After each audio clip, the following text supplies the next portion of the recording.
بسم اللہ الرحمن الرحیم۔ حضرت عمر رضی اللہ تعالی عنہ نے دعا کی اللہ تبارک و تعالی سے، اللہم ارزقنی شہادتا فی سبیلک وامیتنی فی بلد رسولک۔ کیا عجیب دعا! کیا دعا کی انہوں نے؟ اللہم ارزقنی شہادتا فی سبیلک، اے اللہ مجھے اپنے راستے کی شہادت نصیب فرما، وامیتنی فی بلد رسولک، اور مجھے موت دے اپنے حبیب صلی اللہ علیہ وسلم کے شہر میں۔ اب دیکھیں، دونوں باتیں ایک دوسرے کے مقابل ہیں۔ اگر شہادت چاہیے ہو تو مدینہ سے باہر نکلنا ہوگا، اس لیے کہ مدینہ تو اسلامی حکومت اور وہاں کا دارالخلافہ ہے اسلامی حکومت کا، تو وہاں تو دشمن آئے گا نہیں مارنے کے لیے، جنگ تو وہاں ہوگی نہیں۔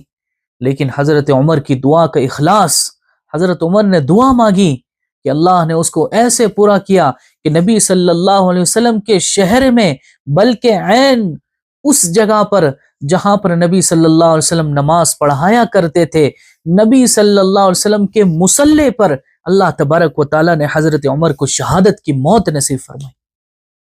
کیا واقعہ ہوا تھا؟ کیسے شہادت نصیب ہوئی حضرت عمر رضی اللہ عنہ کو؟ ایک شخص تھا حضرت مغیرہ بن شعبہ رضی اللہ عنہ کا غلام، ابو لؤلؤ فیروز مجوسی، آنکھ کا پجاری۔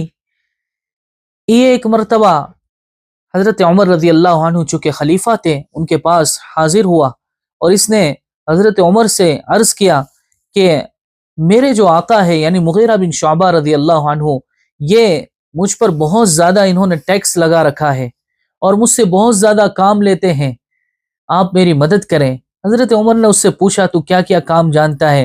اس نے بتایا۔ حضرت عمر رضی اللہ تعالی عنہ کو لگا، اور حضرت عمر نے یہ فیصلہ کیا کہ نہیں، تیرے آقا تیرے ساتھ ٹھیک معاملہ کر رہے ہیں، اور وہی حق تھا۔ تو چونکہ حضرت عمر نے اس کے خلاف فیصلہ کیا تھا، لہٰذا اس کے دل میں حضرت عمر کی نفرت اور حضرت عمر کے خلاف دشمنی پیدا ہو گئی، اور اس نے ٹھان لی کہ میں عمر کو قتل کر کے رہوں گا۔ حضرت عمر کو اندازہ ہو گیا تھا، لیکن آپ نے کبھی اسے کچھ نہیں کہا، حالانکہ چاہتے ہیں تو بہت کچھ کر سکتے تھے۔ آج کے بادشاہوں کو اگر کسی کے بارے میں پتہ چل جائے، ذرا سا شبہ بھی ہو جائے تو اس کو ختم کروا دیتے ہیں، لیکن امیر المؤمنین حضرت عمر عادل، کتنے انصاف پسند، اندازہ ہو گیا تھا لیکن کبھی اس کے خلاف کوئی کارروائی نہیں کی۔ اس نے کیا کیا؟ ایک خنجر زہر میں ڈبویا، اور کافی دن تک اس کو زہر میں ڈبوئے رکھا، اور اس کا ارادہ تھا کہ اسی خنجر سے میں حضرت عمر کو قتل کروں گا۔ چنانچہ اس نے ایسا ہی کیا۔ ایک دن فجر کی نماز میں پہنچ گیا، اس زمانے میں لائٹنگ نہیں ہوتی تھی، کس کو پتا کہ کون آیا ہے، باندھ کر پہنچ گیا فجر کی نماز میں، پہلی صف میں کھڑا ہو گیا، اور حضرت عمر نماز پڑھا رہے تھے، اور اس نے اسی خنجر سے حضرت عمر رضی اللہ عنہ کو 6 وار کیے۔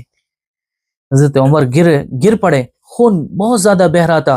عبد الرحمن بن عوف کو اشارہ کیا، انہوں نے آگے بڑھ کر نماز مکمل کی۔ وہ منحوس، اس نے بھاگنے کی کوشش کی، لیکن صحابہ کرام رضوان اللہ علیہ مجمعین جو صف بندی کرتے تھے نا، اتنی ٹائٹ، ان کی اتنی صف بندی اتنی ٹائٹ ہوتی تھی کہ اگر کوئی بھاگنا چاہے بھاگ نہیں سکتا تھا، ایسی صف بندی۔ آج ہم لوگ کتنے دور دور کھڑے رہتے ہیں، اس کا خیال رکھنا چاہیے۔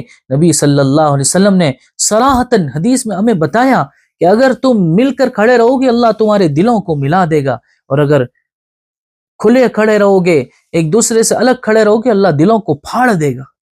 بہرحال صحابہ ایک دم ٹائٹ کھڑے رہتے تھے، تو اس نے بھاگنے کی کوشش کی لیکن بھاگ نہ سکا، اور اس نے اور بھی چند صحابہ کو زخمی کیا، لیکن بہرحال جب اس نے دیکھا کہ کوئی راستہ نہیں ہے تو اسی خنجر سے جس سے اس نے حضرت عمر رضی اللہ عنہ کو شہید کیا تھا، ان پر وار کیے، اسی خنجر کو اپنے پیٹ میں گھونپ دیا، اور جہنم اسی وقت پہنچ چکا۔ دیکھیں حضرت عمر رضی اللہ عنہ کی اللہ نے کیسے دعا قبول فرمائی۔ اس لیے اللہ تعالیٰ سے مانگتے رہنا چاہیے، اللہم ارزقنی شہادتا فی سبیلک وامیتنی فی بلد رسولک۔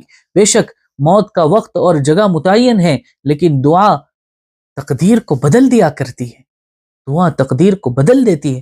ہم اگر اللہ سے مانگتے رہیں گے، اللہ سے مانگے اللہ بہترین وقت میں، بہترین جگہ میں، بہترین دن میں اور عافیت کے ساتھ ہمیں موت نصیب فرما۔ اللہ سے مانگتے رہنا چاہیے۔ اللہ تعالیٰ عمل کی توفیق عطا فرمائے۔ صلی اللہ علیہ نبی الامی الکریم۔